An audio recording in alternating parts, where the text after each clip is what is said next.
What's up, everybody? Welcome back to another episode of Golf Goes Fishing. For this episode, I'm going to be telling you guys why I fish.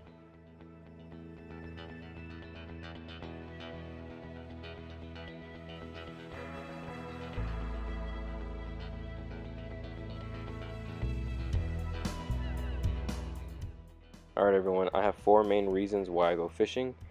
Number one is because it's super relaxing. I live here in Houston, Texas, and I also live in an apartment right by Gulf Freeway.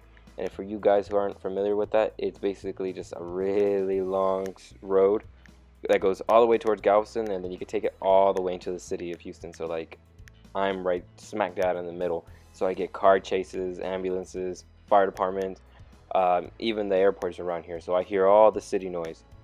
But whenever I go fishing, it really allows you to get all those organic sounds. And what I mean by that is the sound of the waves, the fish, the bugs, the birds, everything like that. So it's not something man-made. I don't get to hear all that ringing. All I hear is pure, beautiful sound.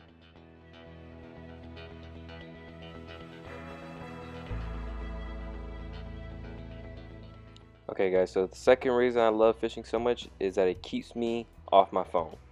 So what I do with my phone typically when I go kayaking or fishing is I keep it in my shorts, or I keep it inside my truck. Normally I keep it inside the truck whenever I'm getting in the water so that I don't damage it. But that really frees up my mind, because there's times that I'm sitting here at home and I see that I'm on my phone for hours and hours and hours.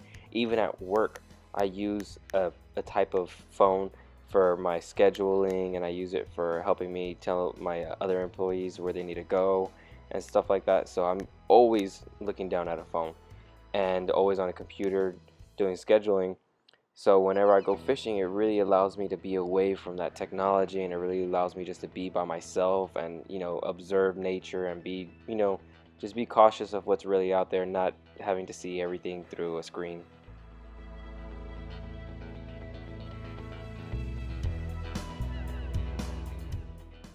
Now, the third reason I go fishing a lot is because it's just something me and my family have always done. Like, I have very strong memories of my father taking me and my brothers out fishing. I can't tell you how old I was, but I can tell you for a fact that I was very, very young. And my dad, he is very knowledgeable about fishing, and so is his father, and so is my grandfather, and I'm sure his father. It just goes on and on and on. And a lot of my family as well that live down towards Mexico, they do fishing every week just the same way I do, and they have the same morals as I do, that it lets them free up their time, free up their mind, and get out there and just relax and enjoy nature. And it's just something I've always done, and it's something that I don't see myself ever giving up, because if generations and generations of people love doing it, something must be right.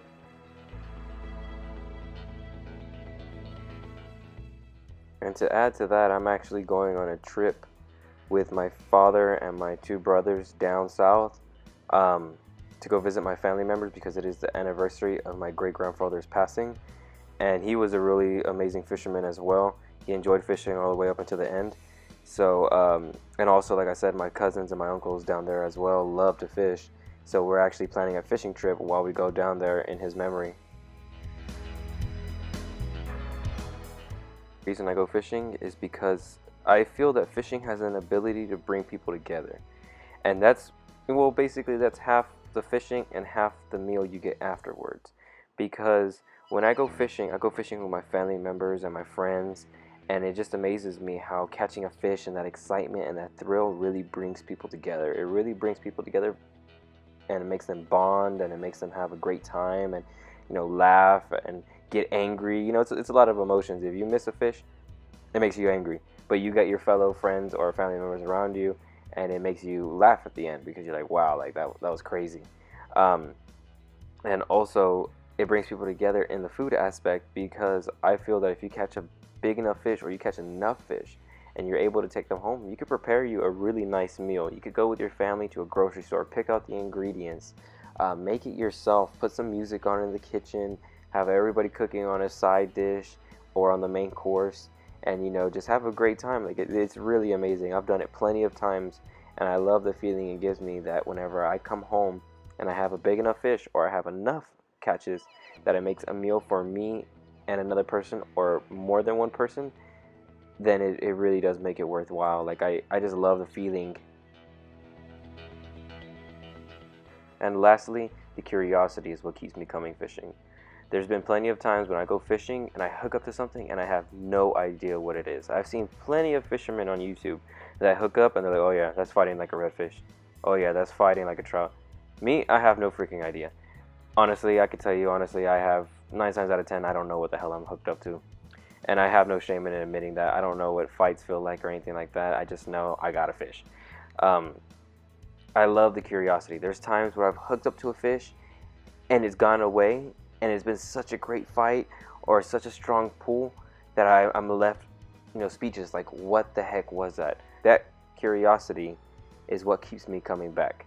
That curiosity is what keeps me, motivated to come back the next weekend or even the next day, because in the back of my mind, I'm always going to be thinking, wow, that fish got away and I had no idea what it was. And I really need to catch it to know what it is. Thanks again, guys, for tuning in for another video of Gulf Coast Fishing. If you like this video, please leave a thumbs up. Also, leave down in the comments below any videos you want to see in the future. I have a few planned. I'm so sorry that it's taking me so long to pull out more content, but I will do that for you guys. Stay safe out there. Have a good day.